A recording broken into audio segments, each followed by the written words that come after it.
Alguns anos atrás, eu estava na ponte aérea voltando do Rio de Janeiro e uma semana particularmente difícil. Era uma época que eu não me alimentava bem, não dormia bem e eu vivia uma das épocas mais difíceis da minha vida profissional. Quando eu entrei no avião e sentei, fiz o óbvio, abri o computador para trabalhar.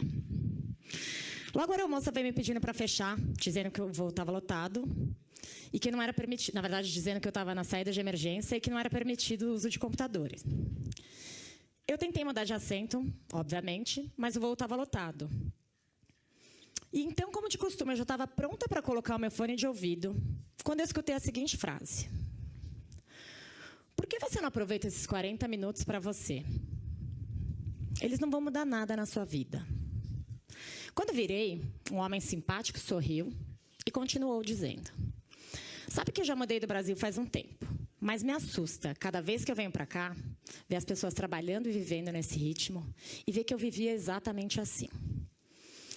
Eu fiquei envergonhada, tentei jogar o assunto para o esporte, maratona, bicicleta, mas logo ele me perguntou: e o computador, hein? O que tem nele de tão importante?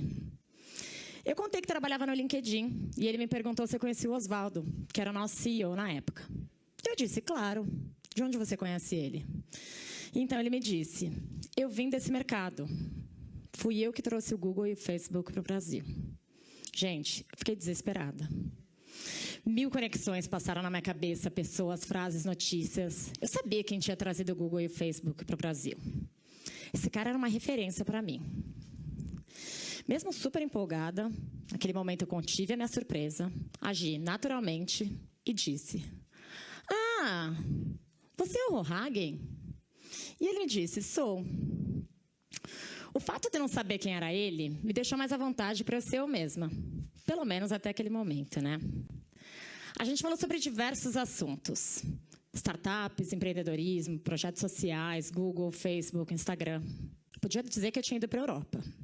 Mas já chegando em São Paulo, eu pensei, o que eu poderia perguntar para esse cara que, de alguma forma, poderia mudar a minha carreira? Então, criei coragem e disse, o que você olha antes de contratar alguém? Entendendo que ele deveria ter contratado um time muito bom para essas empresas estarem onde elas estão hoje. E ele me disse que eu olhava basicamente 5 coisas, mas que tinha uma que chamava muita atenção dele, que era entender quem era aquela pessoa fora do ambiente de trabalho. Ele me contou, então, um caso de quando ele contratou uma pessoa para o Google, para a área financeira, que era um palhaço fora do escritório, e disse que aquilo tinha chamado muita atenção dele. Eu aproveitei e contei que no LinkedIn, todos os meses, a gente tem uma reunião com todos os funcionários da empresa, em que os novatos têm que ir lá na frente se apresentar e contar algo que não está no perfil do LinkedIn deles, que era uma maneira parecida de descobrir essa habilidade. E já na fila do táxi, nos despedindo, então, ele me perguntou, e me dizem, o que é que não está no seu perfil do LinkedIn? Eu fiquei um pouco sem graça, não sabia muito o que falar, e acabei contando sobre um hobby novo que eu tinha na época, e disse que era DJ. O que eu não podia imaginar é que ele ia virar super empolgado e dizer, mentira, eu também sou DJ. E foi nesse dia, no caminho de volta para casa, que eu comecei a pensar sobre o profissional do futuro. Na verdade, mais ainda sobre eu, como uma profissional do futuro. Não é novidade para ninguém que a tecnologia está mudando o mundo e nos levando para um futuro ainda desconhecido. Nos próximos anos, a inteligência artificial vai excluir centenas de milhares de pessoas do mercado de trabalho. E esse é um problema em escala global que vai afetar a economia de todos os países. E se por um lado já existe um movimento para esse assunto, me assusta ver que a maioria das pessoas não fazem ideia sequer do tamanho dessa ruptura tecnológica que está para acontecer. E eu não estou falando de algo que vai acontecer daqui 200 anos. É uma mudança que já começou e vai se intensificar demais nos próximos 10 ou 20 anos. A substituição de emprego por robôs e softwares tem sido tema de diversos estudos. E um deles, da Universidade de Oxford, aponta que aproximadamente 47% dos empregos tendem a desaparecer nos próximos 20 anos. E aqui eu não estou falando só de motoristas, operadores de telemarketing e corretores. Professores, médicos e advogados também estão nessa lista. Atualmente, um site chamado WebMD, que é uma coleção de sites de saúde em que as pessoas podem fazer consultas online, recebe mais visitas do que todos os médicos dos Estados Unidos. Já no mundo das disputas judiciais, todos os anos, mais de 60 milhões de desacordos entre comerciantes do eBay são resolvidos através de resolução de disputas online, ou seja, robôs, ao invés de advogados e juízes. E se a gente pensa que só nós, profissionais, vamos ser transformados em robôs, o Vaticano concedeu a primeira licença digital a um aplicativo chamado Confissão, que vai ajudar as pessoas a se prepararem para se confessar. E eu fico imaginando como será que vai ser se confessar para um robô padre. Pois é. Se de um lado a gente tem esses milhões de empregos desaparecendo, é claro que diante dessa nova economia, muitos novos empregos vão surgir. Mas existe um ponto importante aqui. Se a gente olhar para a trajetória da Revolução Industrial, quando os humanos foram substituídos pelas máquinas, isso geralmente aconteceu em trabalhos de baixa qualificação. Quando a gente não precisava mais dos trabalhadores agrícolas, que representavam 80% do mercado de trabalho na época, eles passaram a ocupar as vagas nas indústrias que estavam surgindo. Ou seja, eles deixaram de arar a terra e passaram a apertar parafusos nas linhas de montagem. Quando esses empregos das linhas de montagem começaram a ser automatizados também, eles passaram da linha de montagem para serviços de baixa qualificação, que é onde essas pessoas estão hoje. Ou seja, até aqui a gente sempre deu um jeito, né? Agora, quando as pessoas dizem que haverá novos empregos do futuro, e que os humanos podem ser melhores do que a inteligência artificial, e que os humanos podem ser melhores do que os robôs, essas pessoas geralmente pensam em trabalhos de alta qualificação, como pessoas que vão trabalhar com robótica, com gamificação, com realidade aumentada.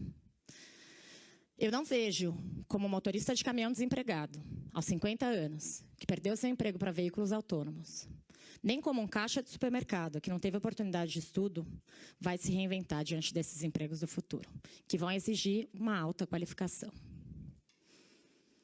E isso faz com que o mundo caminhe para uma desigualdade jamais vista antes, uma vez que os mais afetados serão essas pessoas, de baixa qualificação e de baixa renda.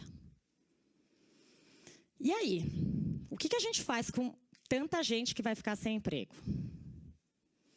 Muita gente diz que a solução para isso é a possibilidade de se criar uma renda básica universal, ou seja, oferecer uma renda básica para qualquer adulto, independente dessa pessoa trabalhar ou não.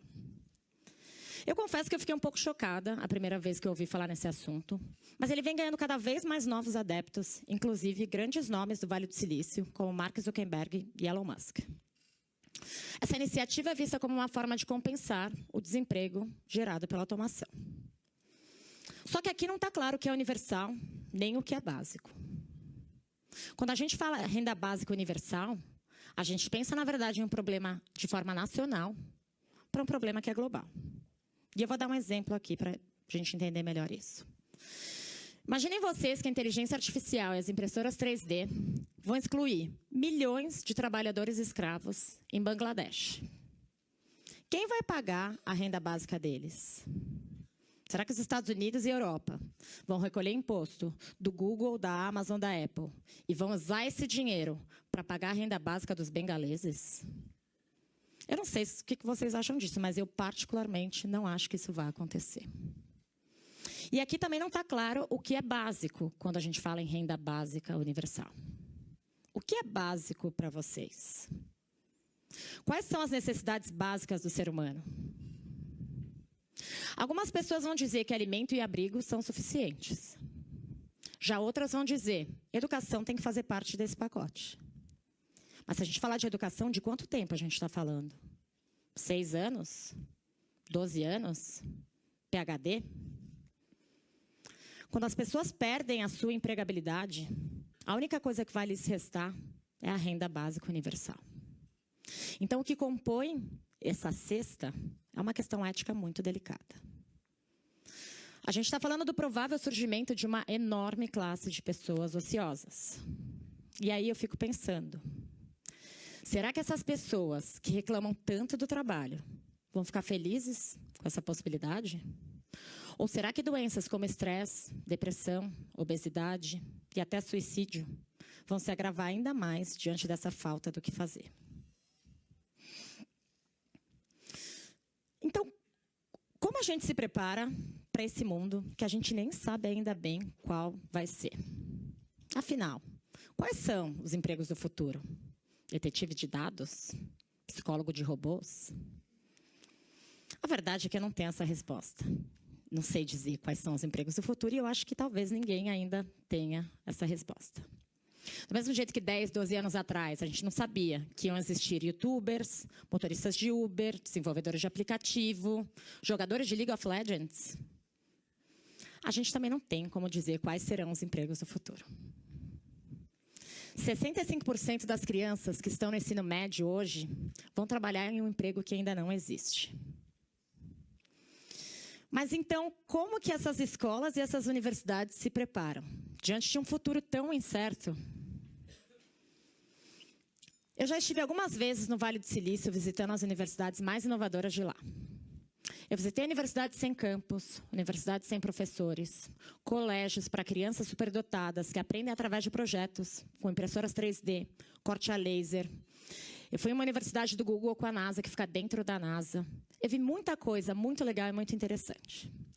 Mas uma das que mais me chamou a atenção foi uma escola chamada Minerva School, em que, além de várias coisas super legais que eles têm um foco muito grande em desenvolver as habilidades comportamentais de seus alunos.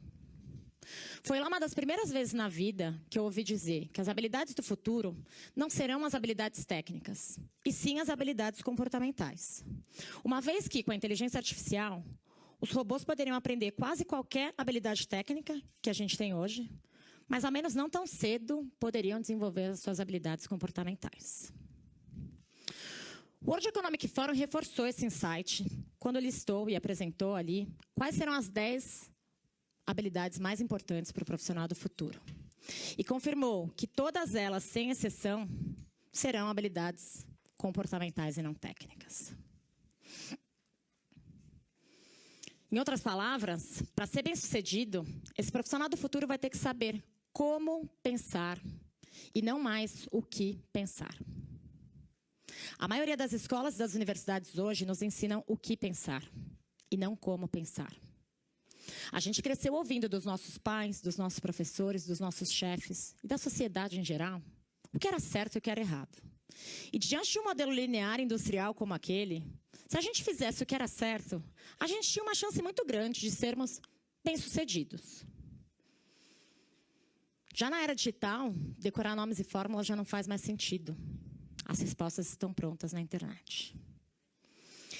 Isso não quer dizer que a gente não vai ter que se desenvolver tecnicamente.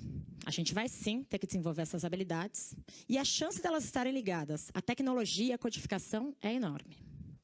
Porém, a velocidade da mudança das coisas vai ser tão grande que essas habilidades técnicas vão ter um prazo de validade muito curto. Em outras palavras, esse profissional do futuro, então, vai ter que ser um long life learner, ou seja, ele vai ter que aprender para sempre. Aquela história de que a gente vai estudar até os 20 e poucos anos, e aí a gente vai entrar no mercado de trabalho, e aí a gente vai fazer algumas pequenas pausas para uma MBA ou para uma pós-graduação, não vão mais fazer nenhum sentido diante dessa nova economia. Dizem, inclusive, que esse profissional do futuro vai ter aproximadamente até 5 carreiras ao longo da vida. Isso se elas não acontecerem ao mesmo tempo. O futurista Alvin Toffler disse que o analfabeto do século XXI não será aquele que não sabe ler e escrever. Sim, aquele que não souber aprender, a desaprender e a reaprender. É claro que isso tudo são possibilidades, mas o que eu sinto é que, independente do que vai acontecer no futuro, nós, humanos, hoje, estamos ficando cada vez melhores em compreender o cérebro e a inteligência. Mas a gente está evoluindo cada vez menos a nossa consciência. E as pessoas confundem inteligência e consciência. Inteligência é a capacidade de resolver problemas. E consciência é a capacidade de sentir. A gente está criando inteligência artificial, mas a gente não está criando consciência artificial.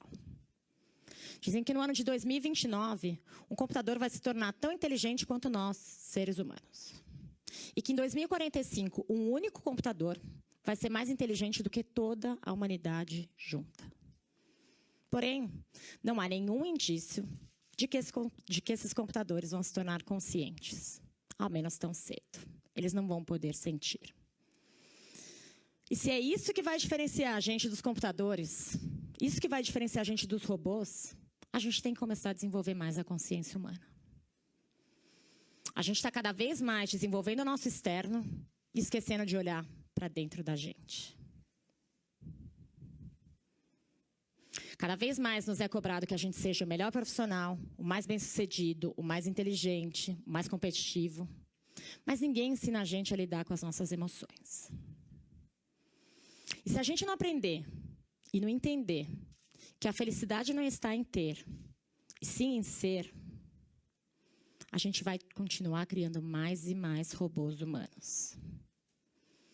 Pois não é preciso ser um robô para agir como um. Então, hoje, quando eu penso, quem será o profissional do futuro? Quem serei eu como profissional do futuro? Para mim, o profissional do futuro vai sim desenvolver as habilidades externas. Mas se ele não desenvolver os skills internos e conseguir equilibrar isso dentro dele, a chance dele viver uma vida medíocre e infeliz será muito grande. Em outras palavras, o ser humano, o profissional do futuro, nada mais é do que um ser humano do futuro.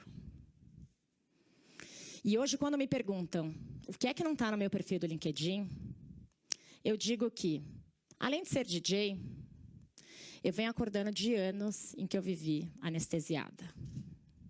Eu levei anos para perceber que eu era uma perfeita ninguém. Que eu respondia à demanda da sociedade, às demandas do meu trabalho, às demandas da minha família, menos as minhas. Até porque eu não tinha a menor ideia de quais eram as minhas próprias vontades, senão atender às expectativas dos outros. E hoje, quando me perguntam o que é que me fez acordar de tudo isso, foi o amor. O amor em perceber, descobrir e aceitar a beleza das minhas próprias imperfeições. E vocês? O que é que não está no seu perfil do LinkedIn?